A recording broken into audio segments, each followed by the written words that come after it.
Hello student, we have completed the concept of solubility of solid as well as gaseous solute in liquid solvent. Now the third point of the chapter solution and most important for MCQs, that is colligative property. First of all, what do you mean by colligative property? Let's take an example.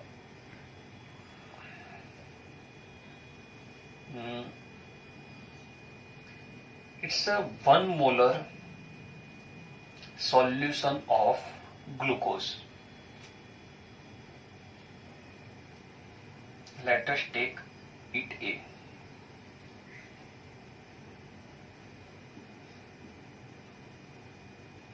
One molar of urea. Let us take B.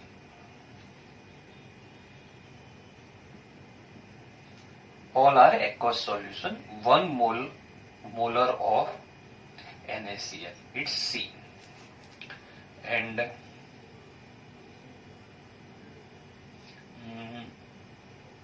1 molar of BaCl2. Let us take it D. So you can see all the solutions have same concentration, okay?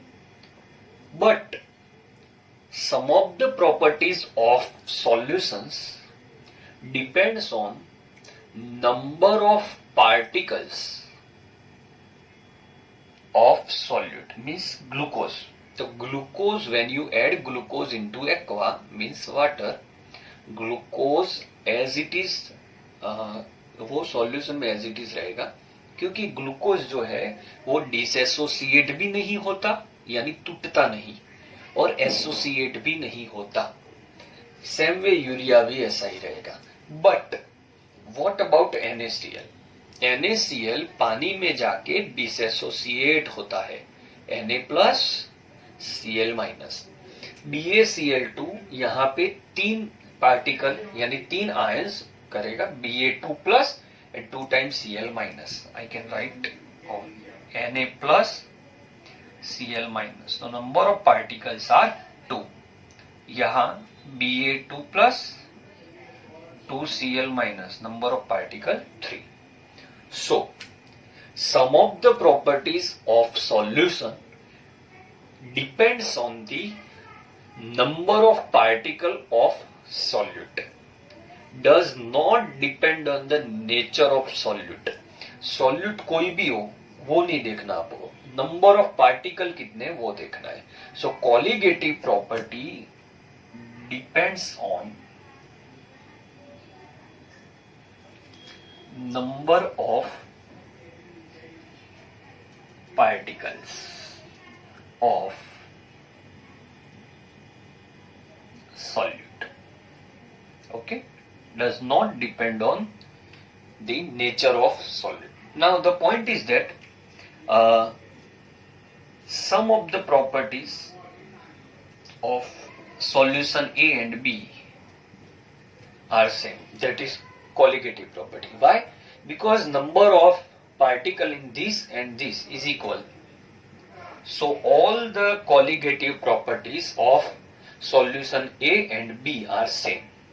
But A, C and D does not have same colligative properties. Why?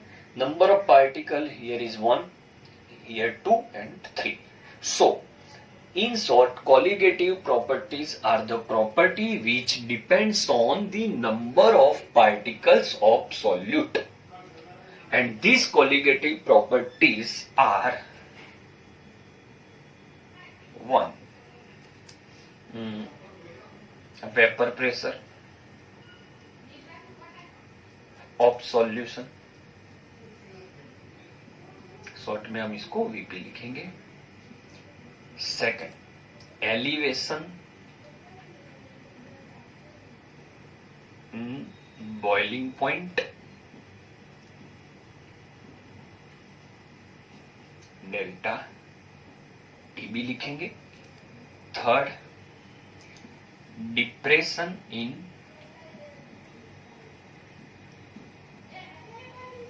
Freezing point, delta TF. And fourth, osmotic pressure, pi. Okay, now how these are affected by this number of particle of solute in next board work I will explain you. Now what do you mean by colligative properties? We have just explained. What do you mean by colligative property? The properties of solution which depends on the number of particle of solute. Okay, so delta TB, elevation in boiling point, delta TF, depression in freezing point, osmotic pressure, and change in vapor pressure, it directly proportional to the number of particles into given concentration. Okay, mostly student यहाँ पे ऐसा लिखते हैं number of particles, but वो गलत होगा, क्योंकि जब भी आपको एमसीक्यू होगा इट डज नॉट ऑलवेज कि वहां पे सभी कॉन्सेंट्रेशन सेम हो, कॉन्सेंट्रेशन में भी चेंज। सो आपको कॉन्सेंट्रेशन से मल्टीप्लाई करने के बाद आपको डिसीजन लेना है। So these four are directly proportional to this, but freezing depression in freezing point is proportional, direct proportional, but only freezing point it inversely proportional. Delta P is directly proportional, but vapor pressure inversely proportional. All these things will come in this chapter day by day, because right now we are just going for MCQ. Okay, arrange the different colligative properties order for given solutions. सो पहले आपको क्या करना है? The first thing is that find out number of particle. So glucose वो non electrolyte है, इसलिए उसका dissociation नहीं होगा। KCl एसोसिएट होगा, K प्लस सॉरी डिसएसोसिएट होगा, और दो यहां पे Ca2 plus plus 2Cl minus, ये हो गया 3, Al3 plus plus 3Cl minus, ये हो गया 4। नंबर ऑफ पार्टिकल मिल गए। अब उसको कॉन्सेंट्रेशन से मल्टीप्लाई करो। सो 1 into 1 it's 1, 2 into 1 it's 2, 3 into 1 3, 4 into 1 4। देखो यहां पे तो सेम कॉन्सेंट्रेशन है, बट अगर यहां पे डिफरेंट कॉन्सेंट्रेशन होती तो ये स्टेप आपको बहुत इंपॉर्टेंट, क्योंकि अगर यहाँ पे डिफरेंट कॉन्सेंट्रेशन है तो मल्टीप्लीकेशन डिफरेंट हो सकता है, तब आपका ऑर्डर चेंज हो जाएगा। बट ये फर्स्ट एमसीक्यू है तो हमने सीधा जनरल एमसीक्यू लिया है। अब देखते हैं प्रॉपर्टीज। चलो, delta TB is directly proportional to this n into C. So सबसे ज्यादा n into C D, so D C B A, got it. Then all are same, तो भी लिख रहा हूं। चलो, delta TF D C B A. अगर आपको TF क्वेश्चन है, which of the following has least freezing point, least freezing point, तो freezing point, only freezing point, no depression, freezing point is inversely proportional. तो TF highest कहां पे होगा? जहां पे NC सबसे कम होगा। क्लियर? क्योंकि वो इनवर्स में है, तो ये आंसर उल्टा हो जाएगा, A B C और D। बहुत ध्यान रखना। सेम वे अगर डेल्टा P लेना है तो delta P is proportional to this, so D C B और A। बट वेपर प्रेशर पूछ लिया तो A B C and D, इस तरह से होगा। अब हो गया आपका ऑस्मोटिक प्रेशर। ऑस्मोटिक प्रेशर में भी डायरेक्टली प्रोपोर्शनल है, तो D C B A. Okay, clear? तो आपको ध्यान कहां पे रखना है? यहां पे। All the deltas are directly proportional. Okay, अगर टीबी पूछ लिया होता तो टीबी, आपको ये क्वेश्चन होगा सर टीबी का क्या, तो टीबी तो ऐसा ही होगा जैसा डेल्टा टीबी है। ओके, वो जब हम डेफिनेशन पढ़ेंगे तब आपको पता चलेगा। तो यहाँ पे एक क्वेश्चन में इतने सारे एमसीक्यू है। अब इसमें ट्विस्ट क्या हो सकता है, आपको यहां पे ध्यान रखना है। ट्विस्ट नंबर 1, कॉन्सेंट्रेशन डिफरेंट हो सकती है।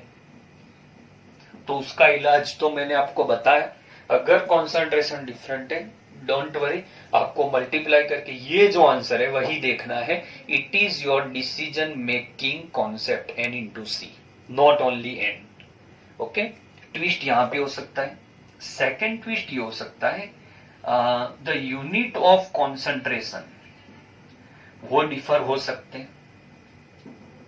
जैसे कि यहां पे 1 मोलर है, यहां 1 नॉर्मल हो जाए, फिर यहां 1 नॉर्मल, यहां पे 1 मोलर हो जाए, तब आपको नॉर्मालिटी मोलारिटी की कॉन्सेप्ट लगा के उसको मोलारिटी में कन्वर्ट करना है।